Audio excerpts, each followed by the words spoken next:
Hello everyone, and welcome to the last section, which is systems of equations.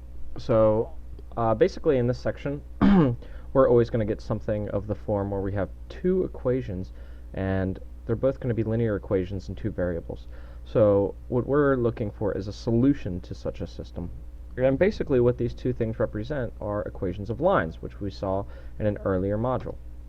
So in this case, we see that the two lines represent the lines in the graph below, and the solution is just going to be their point of intersection. So you can readily see that that point is 6 for x and -1 for y. So solutions to these things are going to be an ordered pair of two elements.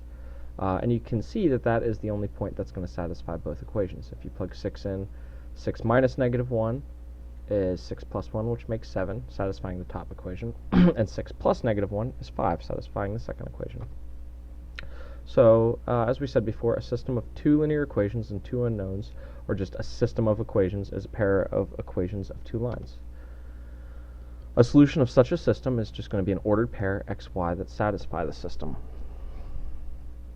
So each one is going to have to appear on the graph of the line. And the most common scenario is that there will just be a single point. There are some degenerate cases that we'll see in a minute. So anytime those lines have different slopes, you will always get just one solution, one ordered pair. Okay, here's one of the degenerate cases. We have two equations of lines here, but in this case they both have the same slope. If you divide both sides by 2, you'll see that the slope is going to be 3/2 for each line.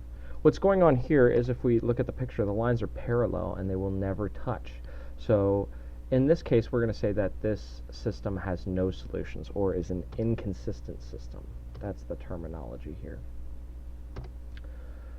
There is one other case where you might have one equation simplified in one way and the other equation is actually the same exact one, it just looks a little different. So that's the case here. If you would multiply the bottom one out, you'd have 4x plus 4y distributing the 4. And then if you subtract 2x, you'd end up with 2x on the left. And if you subtract 7y, you'd end up with minus 3y. So if you do that little bit of work, you see that both equations are really 2x minus 3y equals 7.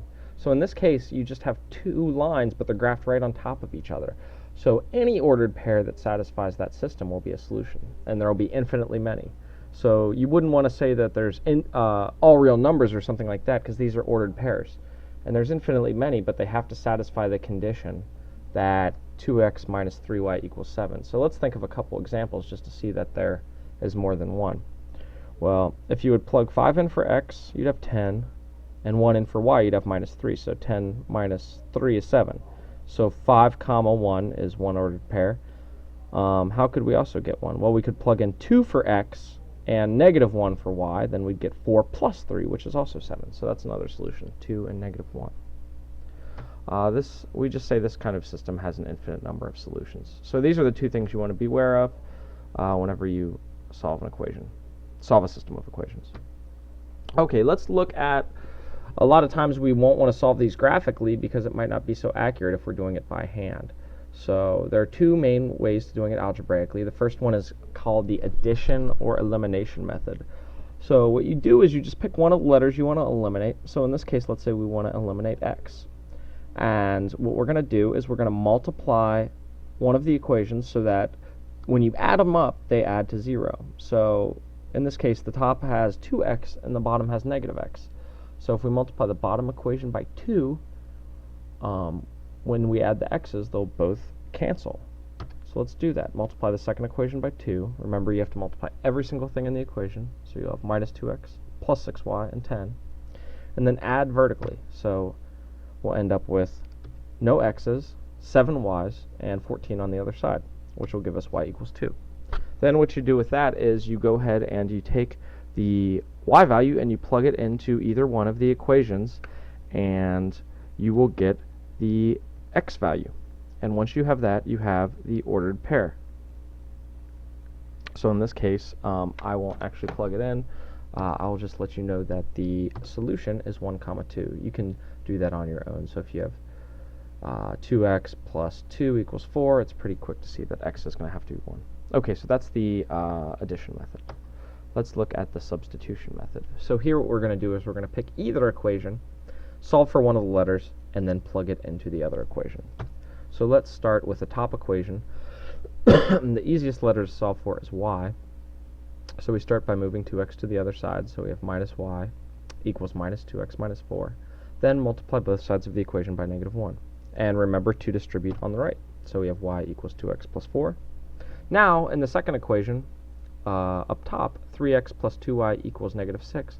We can replace that y with 2x plus 4 in parentheses, and we'll have an equation with just one letter, x, which we're able to solve.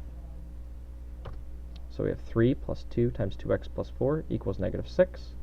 Distribute the 2, and then solve for x.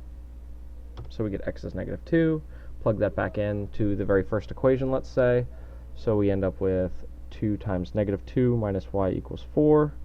And we end up with 0 as our solution. So negative 2, 0 is the solution.